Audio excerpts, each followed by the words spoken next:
한미 정상이 북한의 핵 위협에 대응하기 위한 양국 간 핵 협의체를 만드는 내용 등을 담은 워싱턴 선언을 채택했습니다.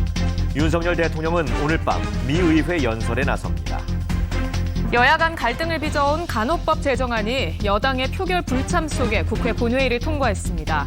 이른바 쌍특검 법안도 야당 주도로 신속 처리 안건으로 지정됐습니다. 정부가 전세 사기 피해자에게 우선 매수권 등을 주는 내용의 특별법을 발표했습니다. 피해자로 인정되려면 경매 진행 등 6가지 조건을 모두 충족해야 하는데 조건이 까다롭다는 반발이 나옵니다.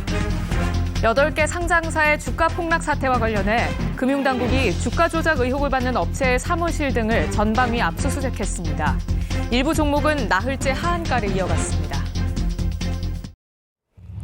이브닝 뉴스 시작합니다. 대장동 50억 클럽 의혹과 김건희 여사 의혹 등을 다루는 이른바 쌍특검 법안이 국회 본회의 표결에서 신속 처리 안건, 패스트트랙으로 지정됐습니다. 하지만 이 법안은 법사위 논의와 숙려 등 최대 240일을 거쳐야 하는 만큼 최종 처리까지는 8개월가량 더 걸릴 것으로 예상됩니다. 윤석열 대통령과 바이든 미국 대통령이 정상회담을 갖고 북핵에 대한 확장 억제 강화 방안을 담은 워싱턴 선언을 발표했습니다. 새로운 핵 협의 그룹을 만드는 게 핵심으로 북한의 핵 공격에 미국의 핵무기로 대응한다는 문구도 담겼습니다. 바이든 미국 대통령은 한국에서 논란이 됐던 윤석열 대통령의 대일 외교에 대해 담대하고 원칙 있는 결단이라고 높이 평가했습니다.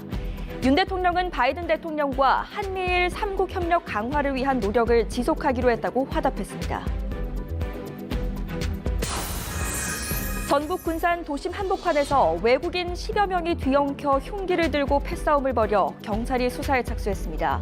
사건 현장 주변에는 아파트와 빌라가 밀집해 있어서 자칫 시민들이 큰 피해를 볼 뻔했습니다. 지난해 11월 치러진 고교 전국연합 학력평가 관련 정보를 텔레그램에 최초로 유포한 20대가 구속됐습니다. 경찰은 아직 검거되지 않은 해커가 해외 IP를 우회해서 범행을 저지른 것으로 보고 수사를 확대하고 있습니다.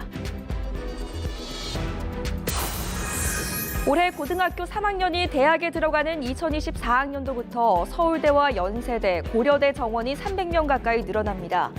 정부가 반도체 같은 첨단 산업 인재 양성을 위해 규제를 더불어 23년 만에 수도권 대학 정원이 늘게 됐습니다.